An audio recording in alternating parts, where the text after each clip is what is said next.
we are back with the weekly Weeb, and we are actually going to be talking about Sword Art Online. Specifically, we're going to be talking about Sword Art Online Progressive. I am not going to remember the entire small title. It's like ARIA of a Starless Night or something, something, something. Till death do us part. I'll be having too much fun sometimes. So I didn't even know that this movie was coming out, to be quite honest. The last thing that I saw for Sword Art Online was the most recent season with Alice, which was the end of Alicization, where essentially Kirito and Asuna get stuck in the machine mentally for like a couple thousand years. And I was like, all right, dope. We're basically waiting for like the next season to come out. And then they said that, oh, we're getting Progressive. I thought Progressive was going to be a show. I didn't read the fine print to see that Progressive was going to be a movie. So I was surprised this week when Fandango was like, hey, we have an anime movie playing in your area. And I went to go see it. It is so... Let me tell you something right now. One of the things that I hated about the original Sword Art Online series is that we didn't get any of the good story. We didn't get any of the good material. Essentially, we got a beginning, and then we got an end. But we didn't get any of the time in between, which was what, 3 years? 2 years that they were stuck inside the machine? We didn't get any of that time. We didn't get the war with Laughing Coffin. We didn't get the tragedy on the 10th floor. We didn't get the serial PKers, which led to like another war that happened, the establishment of the army to punish people who were breaking the law. We didn't get any of that type of stuff. And essentially we just started with Kirito. He ran to the next town, and then we instantaneously skipped to them being on like floor 73 or floor, I think they might have been on like floor 69 or like floor 72. And then they beat floor 72, and then floor 75 was the one in which they team up with Heathcliff. It's been a while since I've watched the original series. Like, I've watched Gun Gale Online and Alicization like multiple times, but I really don't dig the first season of Sword Art Online. Progressive is dope as shit. Number one, Kirito's not the main character. God. Because Kirito falls into a lot of the tropes, especially in the Sword Art Online phase, that a lot of other shonen characters fall into, or isekai characters fall into, which is essentially, it's like half OP, half harem. And they really don't mesh well together for me sometimes. Having Asuna be the main character is absolutely fantastic, because number one, you completely forget that Asuna is not a gamer.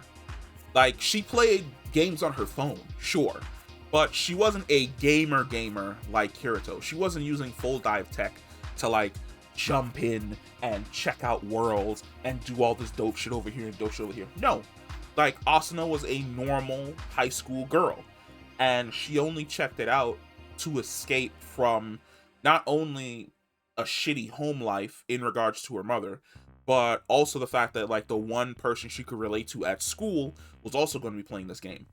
Another thing, Progressive adds a new character for Asuna, whose name I absolutely do not remember. And no, I'm not going to stop and look it up. I'm just going to put like her picture right here, and I'll probably put some words like down here to say who exactly she is. I love this new edition character because, number one, when Asuna gets into the world, she does the exact same noob shit that a lot of people do. She instantly starts talking to the NPC to try and get information. She gets absolutely nothing.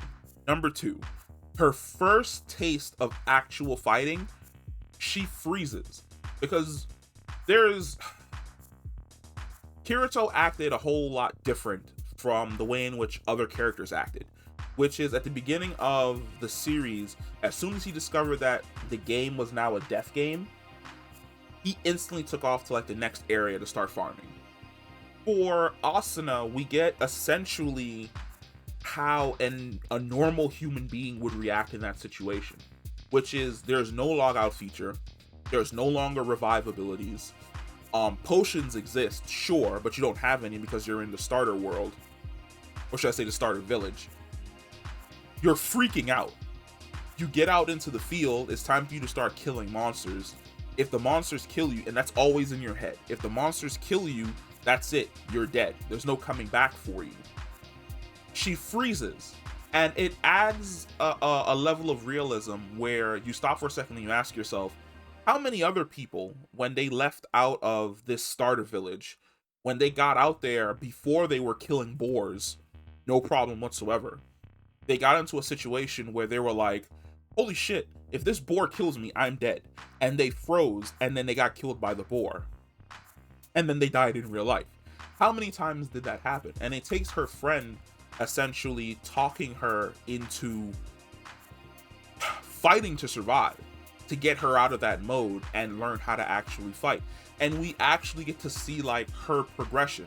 And there's this, I'm not going to spoil it, I want people to actually watch it, but there's like this really dope situation that happens where you kind of get another viewpoint of how she ended up with Kirito for the very first boss battle, which I think is like super fucking dope.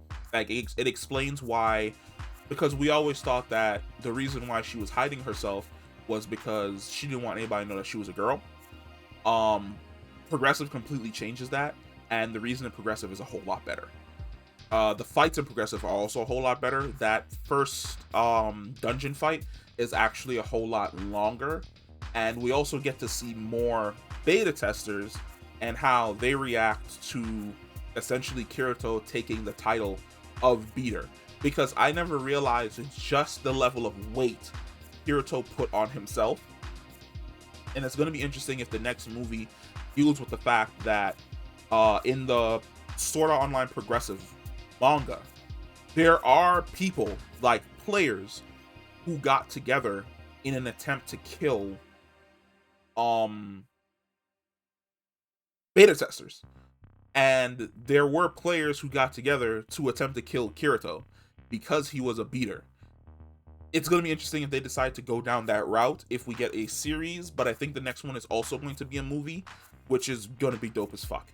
So if you like Sword Art Online, or should I say, if you like Alicization and everything ahead of that, especially like the last couple seasons, and you weren't really a fan of the first season, but you like the story and writing for the last seasons, this is the writing level for the last season, basically applied to the first season, and it's great, and you should definitely check it out if you're a fan.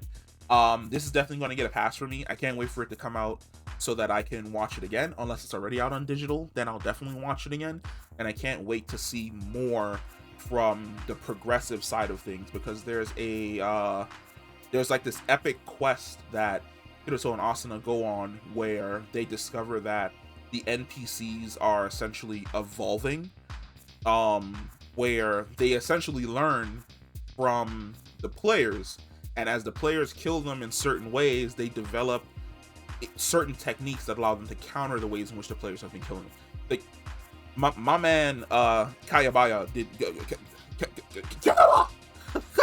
he didn't waste any time whatsoever, like making sure he was literally creating the greatest death game ever. But yeah, go ahead and check out Sword Art Online Progressive, the movie. It is fucking dope. I think you are going to enjoy it, and I will catch you in another video.